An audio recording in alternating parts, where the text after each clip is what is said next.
초저체온 치료는 현대의학에서 가장 혁신적이고 흥미로운 분야 중 하나입니다. 이 치료법은 인체의 온도를 의도적으로 낮춰 생명을 연장하고 심각한 의학적 상황에서 생존 가능성을 높이는 것을 주로합니다. 과거 과학 소설이나 미래 의학 기술로만 여겨졌던 이 방법이 이제는 실제 일상에서 사용되고 있으며 그 잠재력은 의학계에 큰 반향을 일으키고 있습니다. 초저체온 치료의 기본 원리는 인체의 대사 활동을 극도로 낮춤으로써 산소와 영양분의 요구를 줄이는 것입니다. 정상 체온이 36.5도에서 심각한 저체온증으로 간주되는 28도 이하. 체온을 낮추면 세포의 대사 활동이 현저히 감소합니다. 이는 특히 뇌와 같은 중요 장기에서 산소 부족으로 인한 손상을 최소화할 수 있게 해줍니다. 이 치료법의 가장 주목할 만한 응용 분야는 심정지루 치료입니다. 심정지로 인해 뇌로 가는 혈류가 중단되면 뇌세포는 빠르게 손상되기 시작합니다. 그러나 초저체온 상태에서는 이러한 손상 속도가 크게 둔화됩니다. 심폐소생술 후 환자의 체온을 32-34도로 낮추는 것이 표준 치료 프로토콜로 자리 잡고 있으며 이를 통해 생존율과 신경학적 예후가 크게 개선되고 있습니다. 뇌 손상 치료에서도 초저체온 치료는 큰 잠재력을 보여주고 있습니다. 외상성 뇌 손상이나 뇌졸중 후 발생하는 2차적인 뇌 손상을 줄이는 데 효과적일 수 있습니다. 뇌의 부종을 감소시키고 염증 반응을 억제함으로써 회복의 가능성을 높일 수 있습니다. 일부 연구에서는 중증 뇌 손상, 환자들의 생존율과 기능적 회복이 초저체온 치료를 통해 개선되었다는 결과를 보고하고 있습니다. 수술 중 초저체온 이도는 또 다른 중요한 응용 분야입니다. 특히 심장 수술이나 뇌동맥 수술과 같이 혈류를 일시적으로 차단해야 하는 복잡한 수술에서 이 기술이 활용됩니다. 체온을 낮춤으로써 수술팀은 더 긴 시간 동안 안전하게 작업할 수 있으며 이는 수술의 성공률을 높이고 합병증의 위험을 줄이는 데 기여합니다. 초저체온 치료의 또 다른 잠재적 응용 분야는 중증 폐혈증 치료입니다. 폐혈증은 전신성 염증 반응으로 여러 장기의 기능 저하를 초래할 수 있습니다.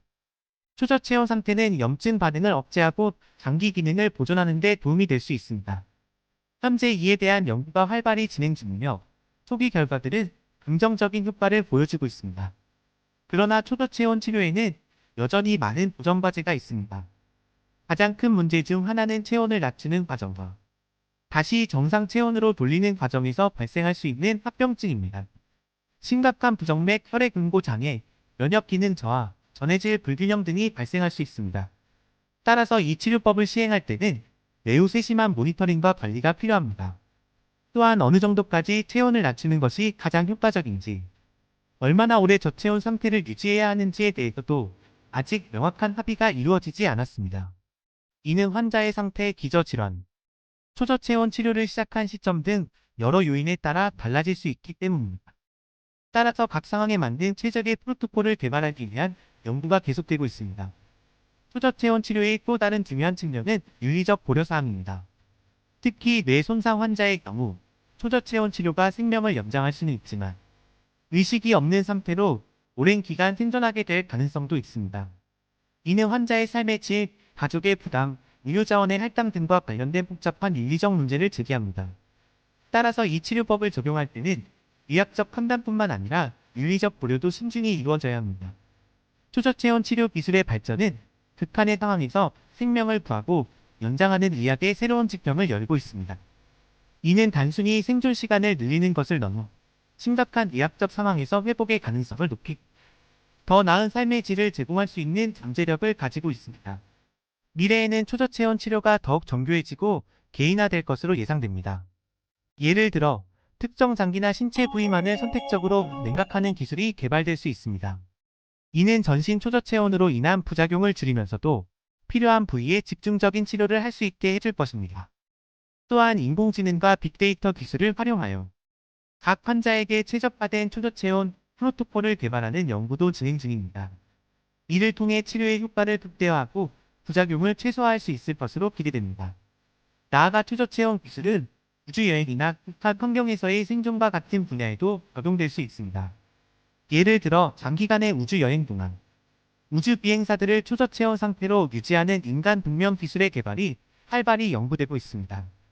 이는 먼 미래의 이야기로 들릴 수 있지만 초저체온 치료 기술의 발전은 이러한 꿈을 현실로 만들어가고 있습니다. 초저체온 치료는 또한 장기 이식 분야에서도 혁명적인 변화를 가져올 수 있습니다. 현재 장기 이식의 가장 큰 제약 중 하나는 장기를 보존할 수 있는 시간이 제한적이라는 점입니다. 초저체온 기술을 이용하면 장기의 대사 활동을 극도로 낮춰 보존 시간을 크게 늘릴 수 있습니다. 이는 장기 이식의 성공률을 높이고 더 많은 사람들에게 이식의 기회를 제공할 수 있게 해줄 것입니다. 그러나 이러한 발전 가능성과 함께 우리는 초저체온 치료의 한계와 위험성도 인식해야 합니다. 이 치료법이 만능 해결책이 아니며 모든 환자에게 적용될 수 있는 것도 아닙니다. 또한 잘못 사용될 경우 심각한 부작용을 초래할 수 있습니다. 따라서 이 기술을 사용할 때는 항상 신중한 판단과 엄격한 프로토콜 준수가 필요합니다. 초저체온 치료는 의학의 경계를 확장하고 있지만 동시에 우리에게 많은 윤리적, 철학적 질문을 던집니다. 어디까지가 생명을 구하는 것이고 어디부터가 무의미한 생명 연장인가? 의식 없이 생존하는 것의 의미는 무엇인가? 이러한 질문들에 대한 사회적 합의와 논의가 필요할 것입니다. 결론적으로 초저체온 치료는 현대의학의 경계를 넓히고 있는 혁신적인 기술입니다. 이는 생명을 구하고 연장하는 새로운 방법을 제시하며 동시에 우리에게 생명의 본질과 의료의 목적에 대해 다시 생각해보게 합니다. 앞으로 이 분야의 발전이 어떤 새로운 가능성을 열어줄지, 그리고 우리 사회가 이를 어떻게 받아들이고 활용할지 지켜보는 것은 매우 흥미로울 것입니다. 초저체온 치료는 의학의 미래를 보여주는 하나의 창문입니다. 이를 통해 우리는 인간의 생명을 연장하고 질병으로부터 회복할 수 있는 새로운 방법을 발견하고 있습니다. 그러나 동시에 이는 우리에게 생명의 가치, 의료의 한계, 그리고 과학기술의 윤리적 사용에 대한 깊은 성찰을 요구합니다. 초저체온 치료가 열어갈 미래는 희망적이면서도 도전적일 것입니다. 우리는 이 기술의 발전을 주시하며 그것이 가져올 변화에 대해 지속적으로 논의하고 준비해야 할 것입니다.